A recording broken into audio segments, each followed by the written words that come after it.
Good evening, hello and welcome. You're with the news today, your primetime destination news. Newsmakers, talking points, the big talking point.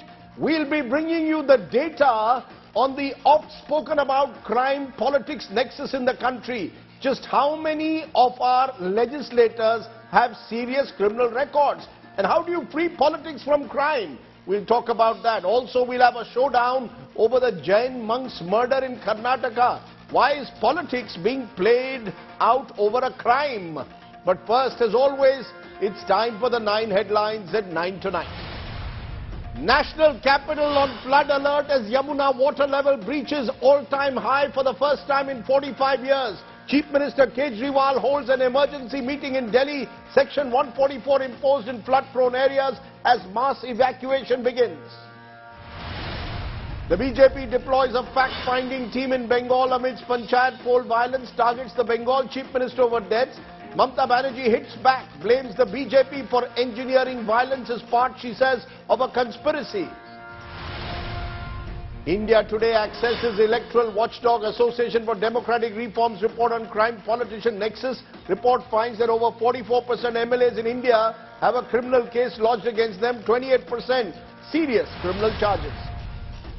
Former Karnataka Chief Minister Basavaraj Bommai leads a protest over the Jain seer's murder, claims failing law and order situation under Siddaramaiah government. BJP demands a CBI probe. Congress says CBI playing politics with the monk's death.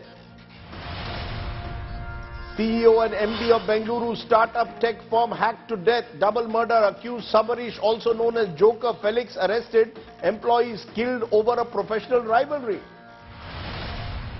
4 railways employees suspended for not being alert to prevent the Balasore train tragedy. This after CBI earlier arrested 3 railway employees over alleged negligence. Paris gears up for Prime Minister Modi's visit. Mega defence deals on the cards. Indian tri-service contingent ready to march during Bastille Day parade.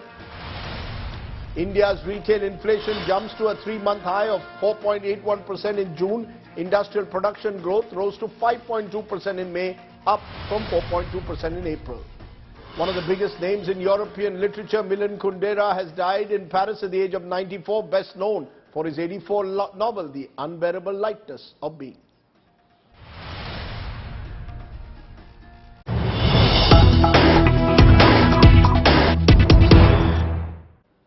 But to the big story that's breaking this evening, the national capital region in and around Delhi now facing a major threat of floods, with the Yamuna water levels breaching the dangerous mark and at their highest level after 45 years, an all-time high.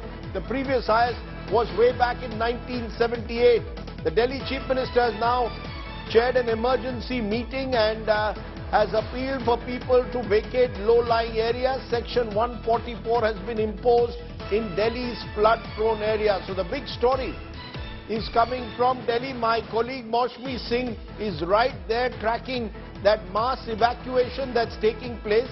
Maushmi, how many people are being evacuated? How serious is the situation?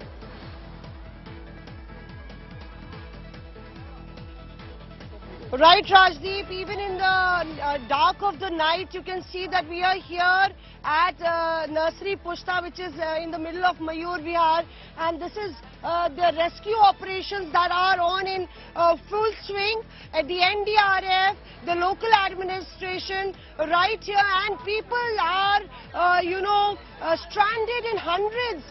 We are told since morning the rescue operations have been on. The levels of water that you see, there was no water here till the afternoon. It started to, climb up, and now till this stretch you can see that the water levels have gone really up, and for the past 42-year-old record being broken, the next 24 hours we are told is going to be very crucial. The weather forecast doesn't look really good, and that's why, we've seen that the Delhi government in the leadership of Arvind Kejriwal called a emergency meeting, and I do believe, I checked with the NDRF officials, these rescue measures will continue. Many of these personnel have been working throughout the day in the heat, getting 20 passengers at one point of time. It's not an easy ask, and these are several points across the 25-kilometer stretch of Yamuna. So we will have to wait and see what the water levels are, but the predictions don't look really good. And with the 207.89 mark already reached, the banks of Yamuna have been evacuated. Those are scenes that are coming in at the moment. Maushmi Singh reporting there on the rescue efforts taking place along the banks of the Yamuna. Appreciate your joining us on the moment. Remember, incessant rains, flash floods, landslides have ravaged large parts of North India, particularly the state of Himachal Pradesh. Several locals, tourists still stranded amidst the massive damage to roads and infrastructure. India Today's Preeti Chaudhary now brings you the plight of the citizens who are caught in the floods. It's our other ground report tonight.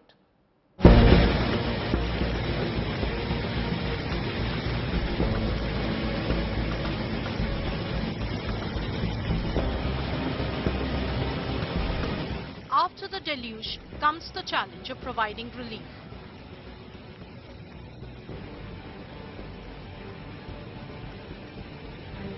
Hundreds stranded and suffering are now gearing up for an arduous journey to a safe space.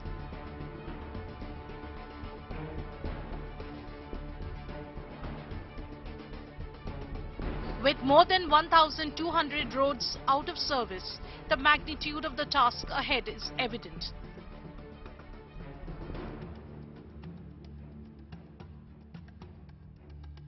So that's part of the hotel that has been completely swept away en route from Kullu to Manali. If you see right there, that is where the road had caved in, right there at the end. And from there on, if you can see everybody, a steady stream of those wanting to go back home or reach medical emergency situations as well. We did see one girl, a terrible stomachache, and there's no way, because Manali, the whole infrastructure has apparently collapsed. They have to bring anyone who's sick to Kullu, and there's just no way of getting there, because at this side is where the road is caved in. The administration says that side is, they've been able to open out a road, but that's witnessing traffic jams of over 11 hours straight up. Wading through flooded waters, stung by a snake and with a drip attached, a woman was spotted trying to make her way to a nearby hospital. मतलब ये है कि पतली पुल में पुल तक आ सकते हैं आप, वो ब्रिज बंद है, ब्रिज के बाद आप या तो आप चढ़ के आओ या तो फिर आप पार ही रहो. हाँ, लेफ्ट बैंक से रोड ब्लॉक है, फिर आ नहीं सकते उधर को भी. A pregnant woman displaced by her unprecedented floods was forced to walk till the nearest hospital in order to receive medical care. Desperate father carries his sick daughter on his shoulder, wading for hours through the flood waters to reach the nearest hospital. तबीयत ठीक नहीं है, तबीयत नहीं ठीक है, क्या हुआ? Many villages washed away, many others cut off totally. People in need of medical care are struggling to get relief. A return to normal life is a long road ahead. With Preeti Chaudhary in Manali, Bureau Report, India Today. Thoughts and prayers with the people of Himachal Pradesh and those along the Yamuna River here in the national capital. Let's turn from there to our exclusive report today. India Today has accessed the latest study by the Association for Democratic Reforms that once again throws light on the crime politics nexus in the country. According to the ADR study, 1,777 of the 4,001 sitting MLAs in the country, or 44% of our MLAs, have criminal cases against them. Now the serious view is that 28% are booked in serious criminal cases which carry 5 or more years in jail as punishment. Let me repeat that. 28% of our MLAs are booked in cases which carry 5 or more years in jail as punishment. 47 MLAs in the country at the moment are booked for murder cases. 181 face attempt to murder cases. 14 MLAs face rape cases. And 114 of our MLAs, my friends, have been booked for crime against women. 337 of them are BJP, the largest MLA group. which is 25% of their total number, are booked in cases with 5 or more years in jail. The Congress's 194 MLAs or 26%, so higher than the BJP in percentage terms of their MLAs, are booked in cases with 5 or more years in jail. 42 to 76% MLAs in varying numbers of DMK, TMC, AAP, YSRCP, SP, BRS, RJD, CPM, BJD are booked in criminal cases. Different proportions depending on those parties, but a large number of the MLAs from these parties too. 32 to 43% MLAs of DMK, TMC, AAP, YSRCP, SP, BRS, RJD, CPM, BJD face serious criminal cases. So that's above the average with 5 years jail terms. 43% of our Lok Sabha MPs, my friends, have criminal cases against them as per the ADR report. Lok Sabha MPs with criminal cases, serious ones, are up from 22% in 2004 to now 43%. Sorry, those with criminal cases are up from 22% in 2002 to 43%. Candidates with criminal backgrounds, listen to this carefully, have 15% more chance of winning than candidates with clean records. Candidates with clean records have just a 4.7% chance of winning in this country. It clearly shows that little has changed. In fact, it's got worse. I repeat that main number, 28% of all MLAs in this country are facing criminal cases, serious ones that could lead to jail terms of 5 years and more, murder and rape along them. I want to raise the question tonight. Why is our politics highly criminalized? Why is it getting worse? How does one break this nexus? Will tougher laws do, or is that not enough? I am joined by Jagdeep Chokar, one of the founding members of ADR, the group that is bringing out this report in a couple of days, which we've just accessed. Dr. S.Y. Qureshi is former Chief Election Commissioner. Syed Zafar Islam, BJP spokesperson. And Madhu Yakshagaon, the Congress's spokesperson. Appreciate all of you joining us. Jagdeep Chokar, give us a sense of what this report tells you. Have things got worse? 28% of our MLAs have serious criminal cases against them. 43% of our Lok Sabha MPs have criminal cases against them. Yes, Rajdeep, things have indeed got worse. We have been tracking this data for the last 20 plus years. And as you said, in 2004, there were 22% members of the Lok Sabha who had self-declared criminal cases against them. This number has gone up to 43% in 2019. There have been a consistent increase in this number. The only advantage of our tracking this number is we continue to know every 4 or 5 years how bad are we. There has been no impact because political parties believe that giving tickets to candidates who are winnable candidates. The primary factor in giving tickets is winnability. Whether that winnability is achieved on the basis of money or muscle or crime, it doesn't really matter. The factor of working for the people of the constituency is perhaps the last one to be considered. It is the desire for political parties to win more and more seats at any cost, and the lack of internal democracy in political parties.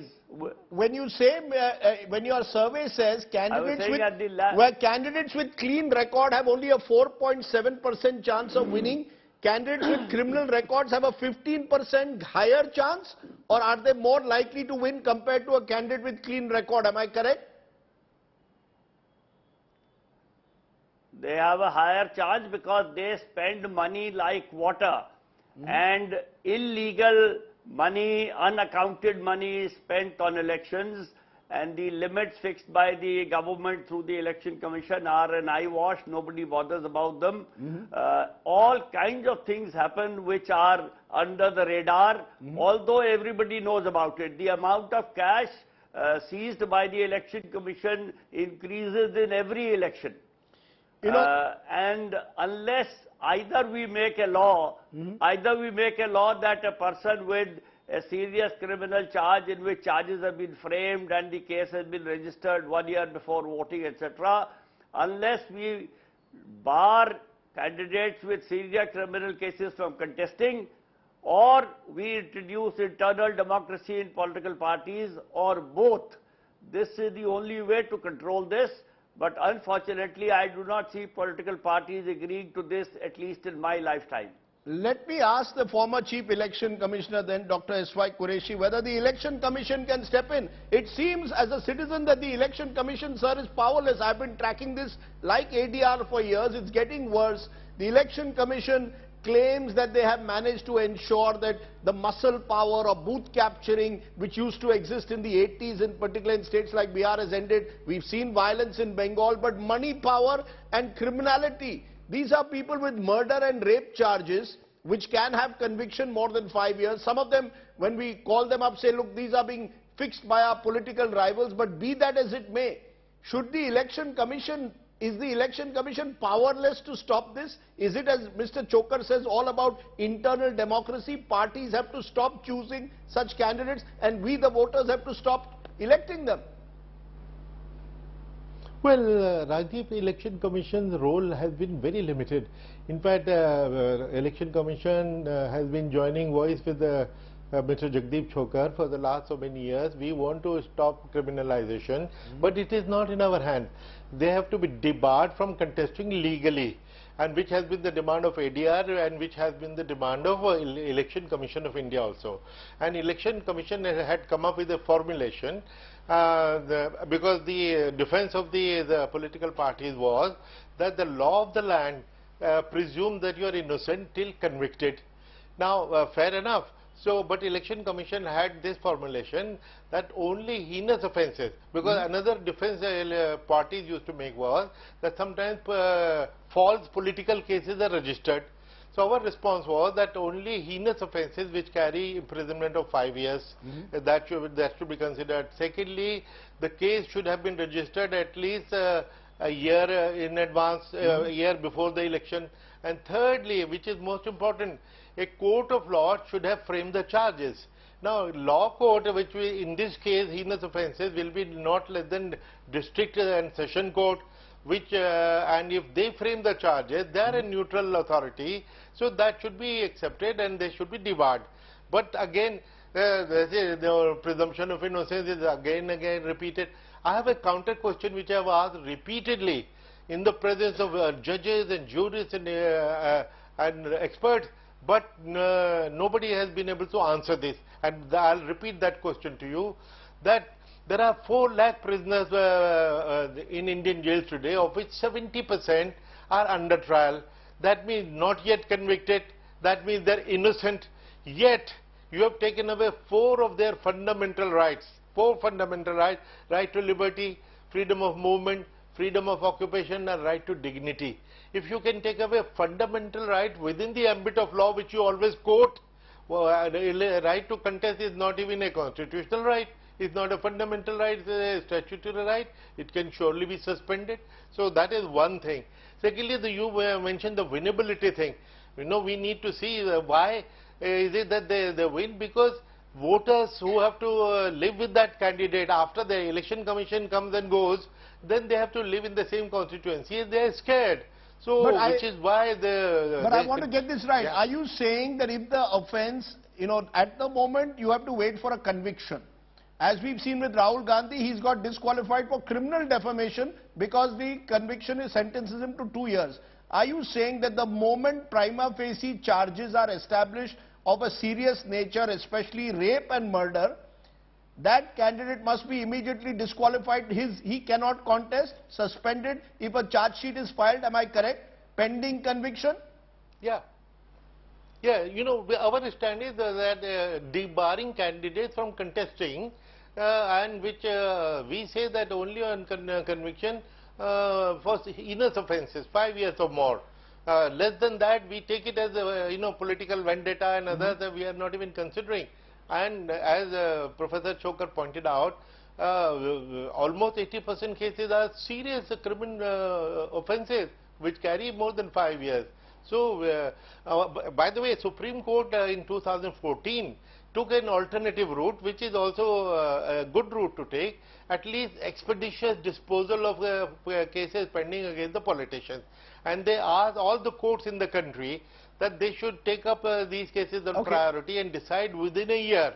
And in case they are not able to do so, they should report to the Chief Justice. Okay, now but we would like to know what has been the follow-up. I don't think it has been followed up very effectively. Okay, but what you are saying is immediately if charges of a serious nature are confirmed prima facie in a charge sheet, suspend that person's right to contest. Do you agree with that, Syed Zafar Islam? You know, the fact is both BJP and Congress, this is one debate where both of you are deeply neck deep in giving tickets to people who have these serious criminal charges. 24% of the BJP's MLAs, 26% of the Congress's MLAs. Is the BJP willing to accept what Dr. Qureshi says? Moment charges of a serious nature, murder, rape, that you will suspend the right to contest of that individual or ask him to give up his MLA seat? Is any party willing to do that in this country? Rajdeep, let me respond to you. First of all, it's a very peculiar situation. You have a situation where political parties and have issues to deal with when you have a team which is working on the ground. They have recommended a particular name because his popularity is there, winnability criteria is there, and of course you have to declare some pending cases against the person, but is not convicted. Law of the land, as Mr. Qureshi and Jagdish Kochar has all rightly said, that till one is convicted, you cannot debar him from contesting. Society as a whole is also responsible. Political parties are also responsible, but everyone is responsible. You can't hold one only political party responsible for this. If society wants to clean up this issue, they can ensure that they will not vote for such person who has a criminal background. Sir, don't put it on us. Sir, don't blame us the voters. I am asking you simply. Sir, don't blame us the voters. If there is a charge sheet in a rape case, if I am charged of rape or I am charged of murder. Every time you... I have heard your question. Have some patience, na? Why you are jumping unnecessarily? When I am responding to you, I am coming to that. Allow me to complete. I have heard your question. All I am trying to tell you that it is not only political party which is responsible. Society also has to be sensitive about it. That people who have some criminal background, because political party alone cannot, under no circumstances, will be able to address this concern alone. The society has to demonstrate its weight towards it and ensure that this is being addressed by the political parties. Also, as Mr. Qureshi has rightly pointed out, that the best solution is that there should be a separate court or there should be some arrangement, as Supreme Court has suggested, that this should be expedited. All the pending cases against the politicians should be done away with. You're at least accepting that recommendation that there should be these cases fast-tracked within a year, you decide. Madhu Yakshagaud, what is the Congress's position on that? The fact is, I'm now talking of serious cases. You have your own leader who's been disqualified for criminal defamation. But imagine we still have MLAs with murder charges, rape charges who continue to be MLAs and MPs in this country because they are not convicted. Yes, Rajdeep. As Mr. Qureshi has mentioned, the law which is very clear, until you proven guilty, you are innocent.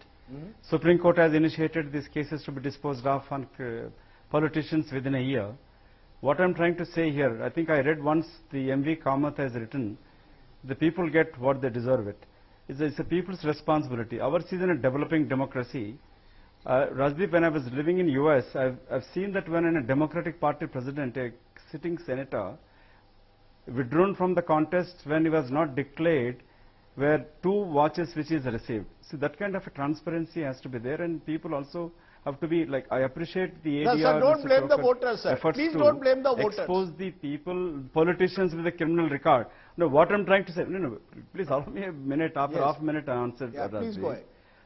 It is, we appreciate the ADR educating the people or exposing the politicians with a criminal record. Congress has a track record taking action on whether it is cabinet minister or chief minister when the corruptions leveled against them. They removed from the post until the investigation going on. Whereas BJP came to power and it is shown as if like kahunga, kane bhi deunga, और वो भी वेद रूप से कानून की दरिये में रखकर खाऊंगा.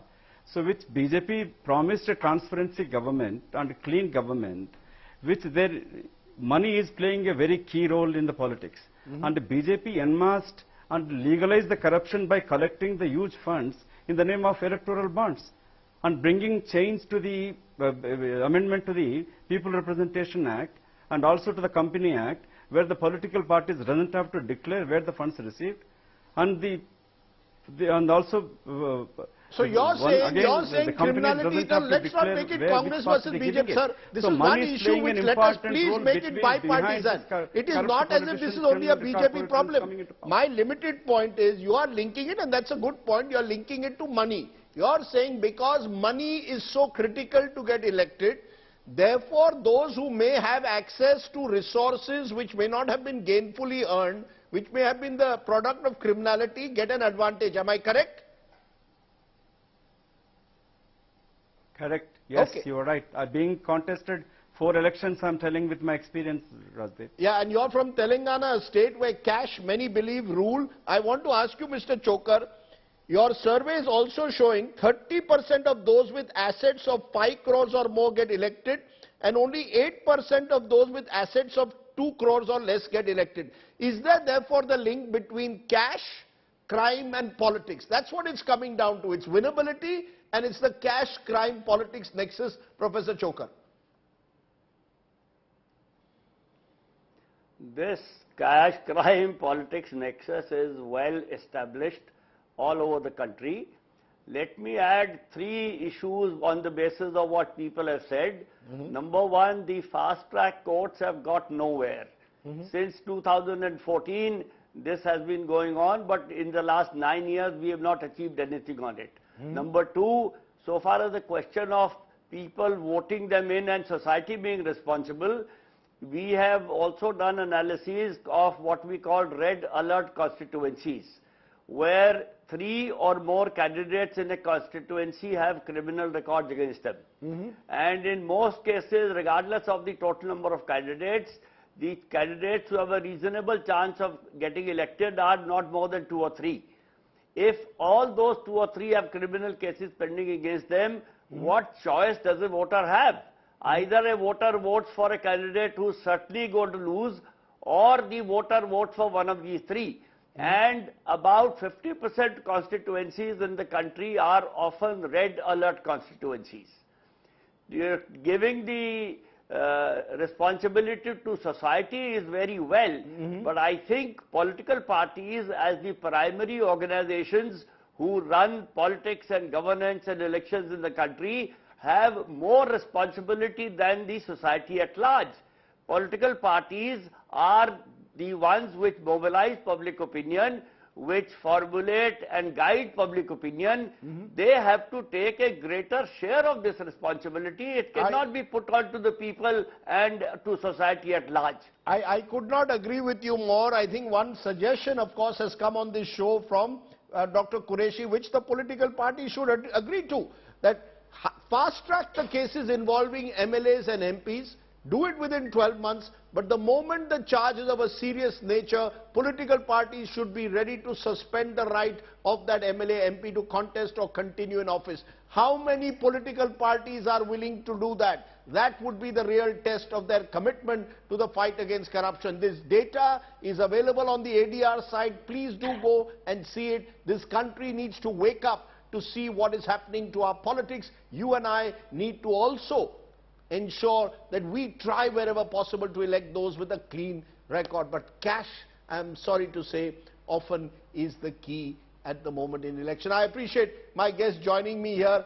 on the news today. But speaking of crime, speaking of politics, politicians who find themselves now being charged with serious crimes, remember, a month after the Delhi police has filed its charge sheet against the Wrestling Federation chief, Brij Bhushan Saran Singh, the BJP MP is still the Wrestling Federation chief. He still is a member of parliament. When he's questioned, he hits back saying he's not convicted yet. Does that mean that he will contest the next elections of the Lok Sabha? Take a look.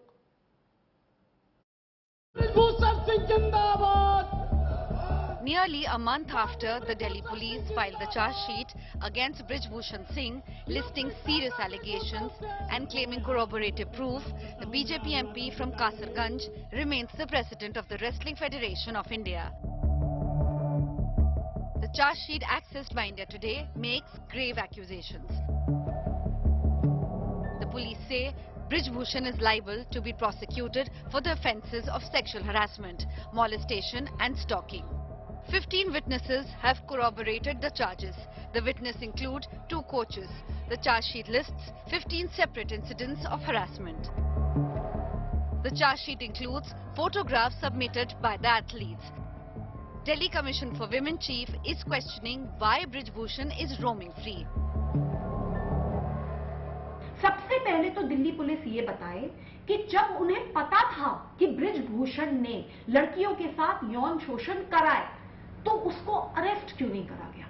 और दूसरी बात, मैं केंद्र सरकार से सवाल पूछना चाहती हूं क्योंकि ब्रिज भूषण उनका ही एमपी है, उनका ही सांसद है। मैं ये जानना चाहती हूं कि कब तक ब्रिज भूषण जैसे गुंडे को केंद्र सरकार संरक्षण देगी और बचाएगी। क्यों उसके खिलाफ अभी तक कोई भी कार्यवाही नहीं करी गई है। ये बहुत ज्यादा गलत है क्योंकि जिस आदमी की जगह जेल है, अब वो संसद में बैठकर देश के कानून बनाएगा।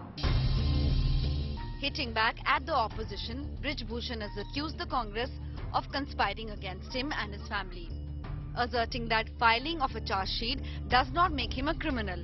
The WFI chief alleged that Congress doesn't have faith on courts.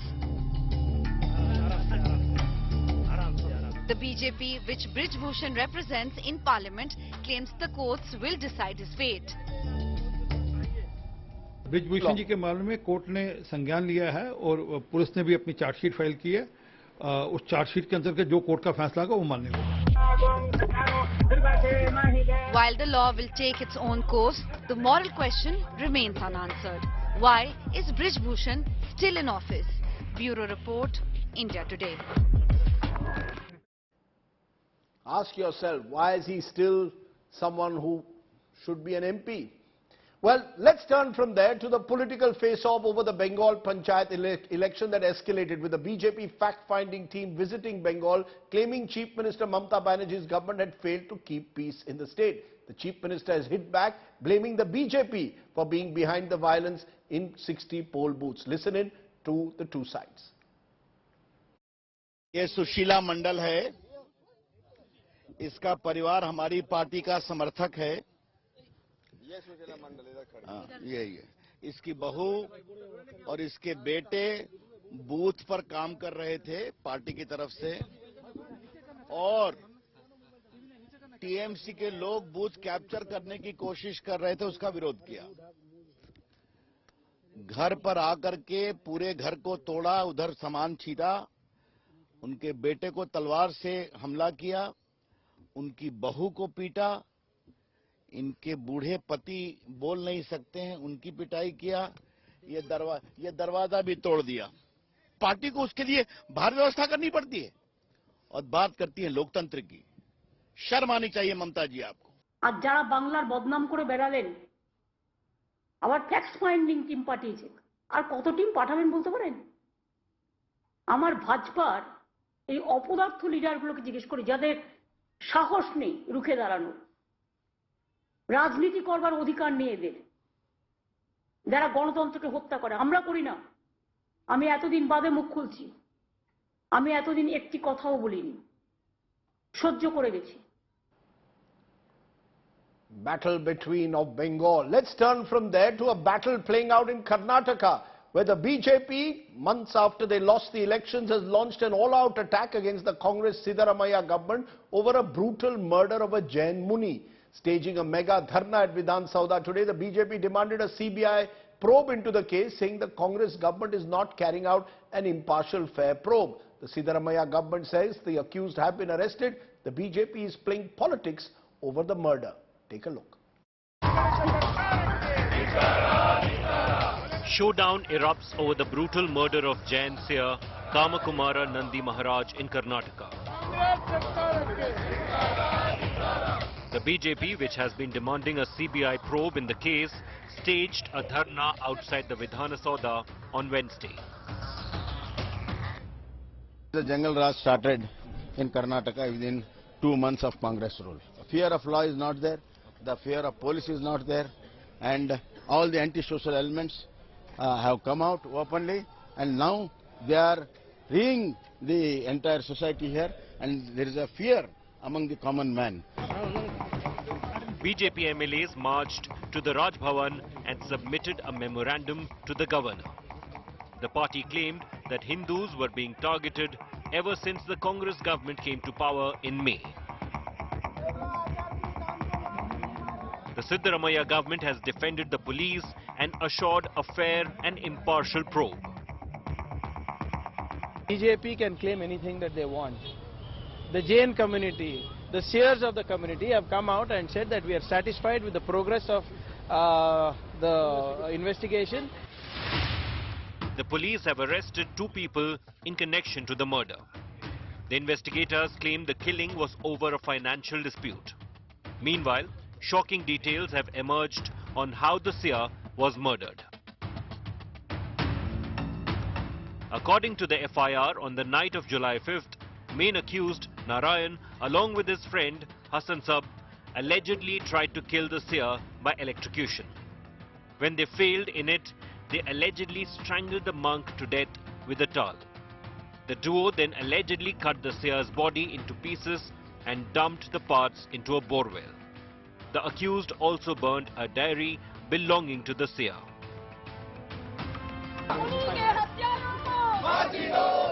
The Jain community has held protest in various parts of the state condemning the act. Karnataka के जो मुख्यमंत्री हैं, हम उनको आज ज्ञापन यहाँ जिलाधिकारी महोदय के माध्यम से देने आए हैं, तो उनको सख्त से सख्त सजा दी जाए और साथ ही जो ये केस है, जिसका जो ट्रायल है, फास्ट ट्रैक कोर्ट में किया जाए. With Sage Raj, Bureau Report, India Today. So is politics being played out simply because that's how it appears? A Jain monk is murdered and immediately it becomes a political battleground. Madhu Rao is BJP spokesperson, Lavanya Balal is Congress's spokesperson. Madhu Rao, it appears that groups like the VHP, All India, Jain Samaj are dipping in, and so is the BJP, when clearly the evidence is pointing out to this having been a murder over a financial issue. The accused have been arrested. What more do you want? There seems to be a creeping attempt to try and make it Hindu-Muslim when it is not. Rajdeep, very good evening.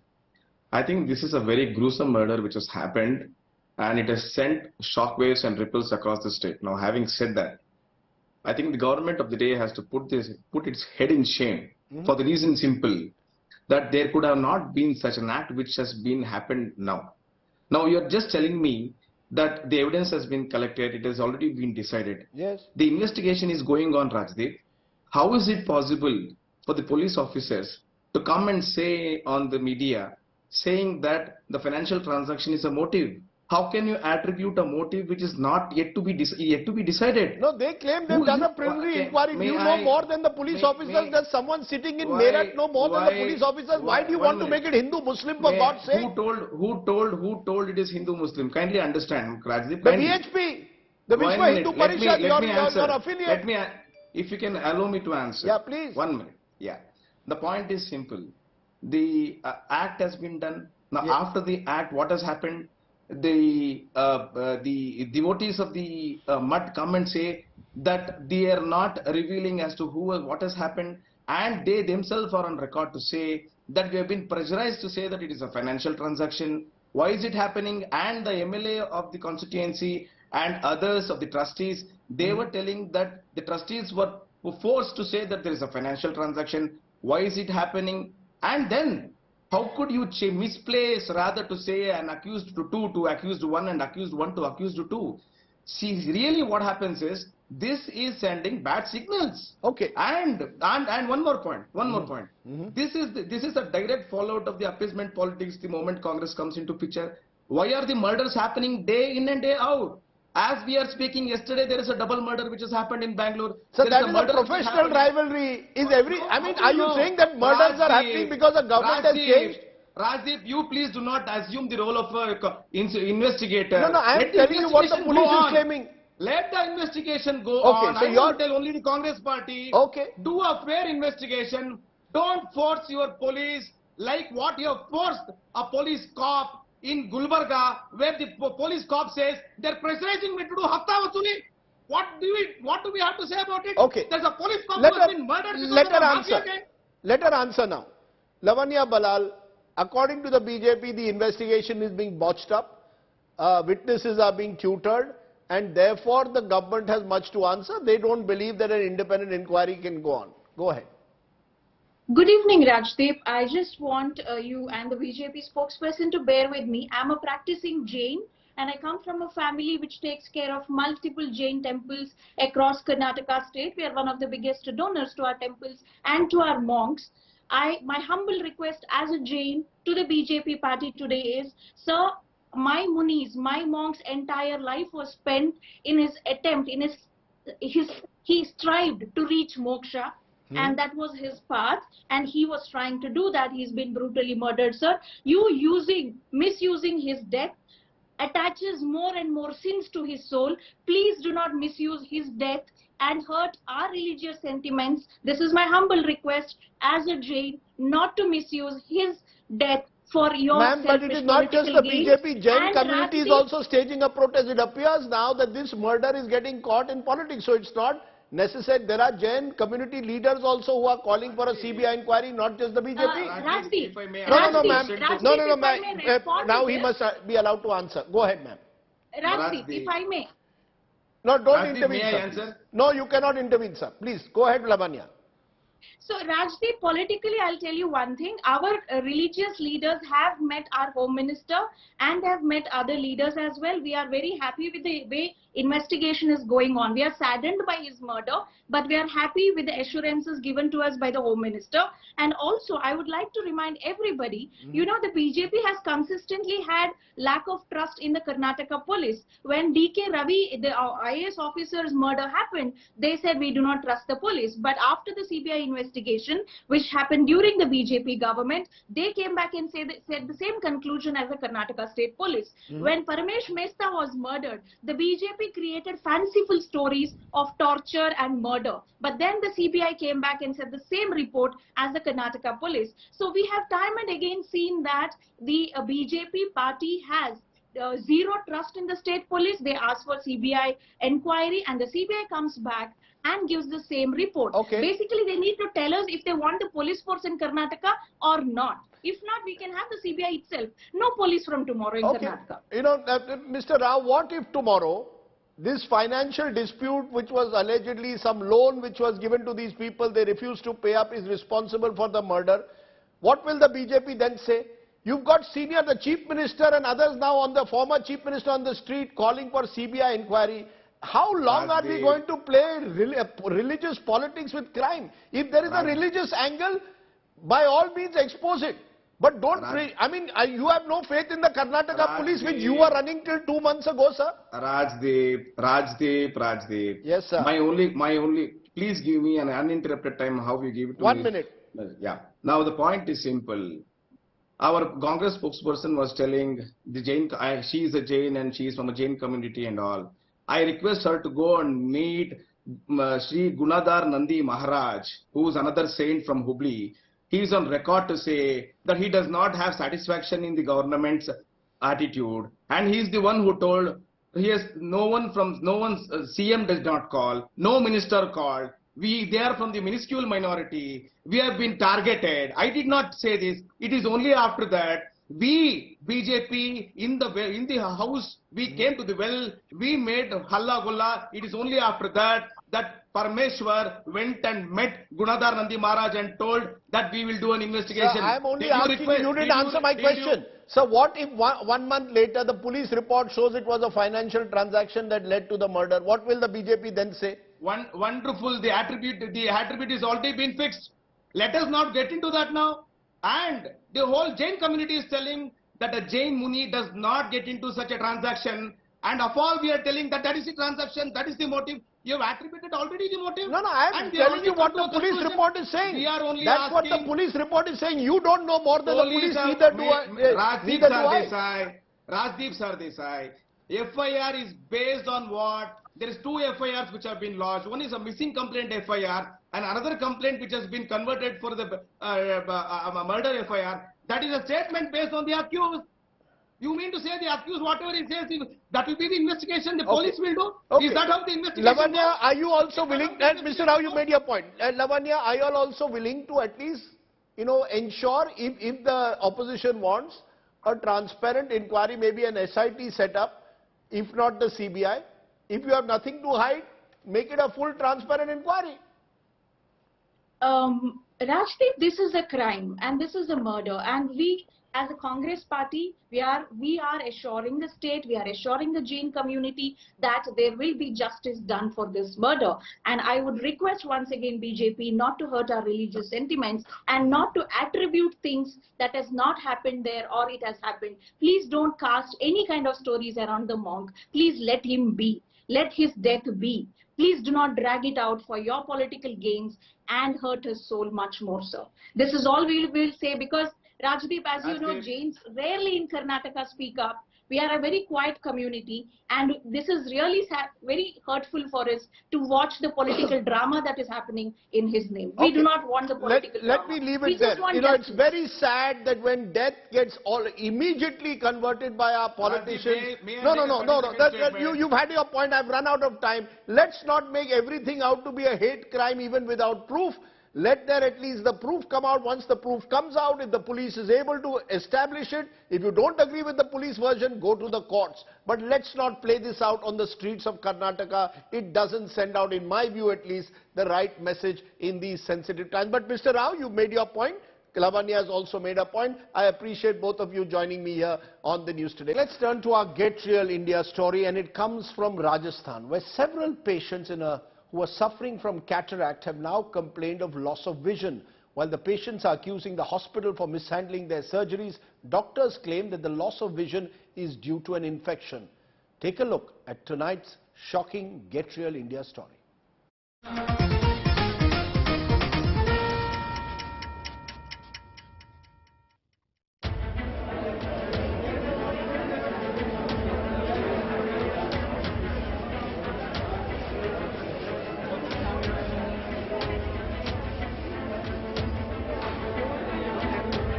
18 people lost their vision after undergoing cataract surgery at Rajasthan's biggest government healthcare facility, the Savai Mansingh Hospital in Jaipur. Most of the victims are beneficiaries of the Ashok Gehlot government's pet project Chiranjeevi Health Scheme. After the surgeries, some patients complained of pain in the eyes that were operated upon. They were asked to get readmitted at the hospital for another surgery. एक आंख से बिल्कुल ही नहीं दिख रहा, दर्द हो रहा, पानी गिर रहा है। डॉक्टर साहब तो कह रहे हैं कि एक्सट्रैक्शन हुआ था, वो थोड़ा कम है, लेकिन आना धीरे-धीरे ठीक हो जाएगा, ऐसे बोला था उन्होंने। जब मैं आई तो ऑपरेशन होने के बाद में एक दिन रख के छुट्टी दे दी थी इन्होंने। वहाँ जाने के बाद में जब मेरे दर्द हुआ, फिर दूसरे रोज दर्द हुआ, तो डॉक्टर ने ही कॉल किया मुझे। जब मैं आई तो उन्होंने अंदर लेके पहले आंख की सफाई की, फिर दोबारा ऑपरेशन फिर किया उन्होंने। बराबर दर्द हो रहा है और आंख से दिखाई भी नहीं दे रहा, पानी पानी आ रहा आंख से। 23 तारीख ऑपरेशन हुआ था, बहुत अच्छा ऑपरेशन हुआ था। उसके 13 दिन तक बिल्कुल अच्छी नजर आई थी, फर्स्ट क्लास। 14वें दिन अपने आप ही नजर चली गई इसकी। ये दिखाया था, बोला इनका इन्फेक्शन हो गया। While the patients accused the medical staff of negligence, the hospital authorities denied any lapses. Doctor की कोताही तो कतई नहीं है। हेल्थ मिनिस्टर साहब ने भी यही कहा है, ना तो ओटी की कोई कमी है, ना डॉक्टर की कमी है। अभी माइक्रोबायोलॉजी की इन्वेस्टिगेशन चल रही है, वो जब सामने आएगी फिर वो बताएंगे। With Devankur in Jaipur, Bureau Report, India Today. Very, very troubling story there from Rajasthan, and we hope that those people will get back their sight. Our prayers today with them. I leave you with our image of the day, and it's a rather happier one. England and Australia are well known as the arch rivals who are battling at the moment on the cricket field for the Ashes. But what happens when the heads of the two countries meet? Well, during the NATO summit, the two leaders couldn't stop themselves from engaging in playful banter over, guess what? The Ashes. The Australian Prime Minister Anthony Albanese ambushed his UK counterpart with a printout of the current score in the series, where Australia is leading 2-1, and a picture of the controversial stumping of England wicketkeeper Johnny Bairstow. Mr. Sunak in return took out a photo of the English win in the last test in Headingley. So the series is well and truly alive, as is the spirit of cricket. We leave you with those visuals. Thanks for watching. You stay well, stay safe. Good night, Shubhratri, Jai Hind, Namaskar.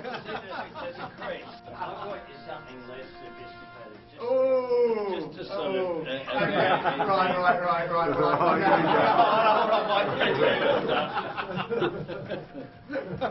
I was going to be really provocative. I'm sorry I didn't bring my sandpaper with me. There's a crease. Good to see you.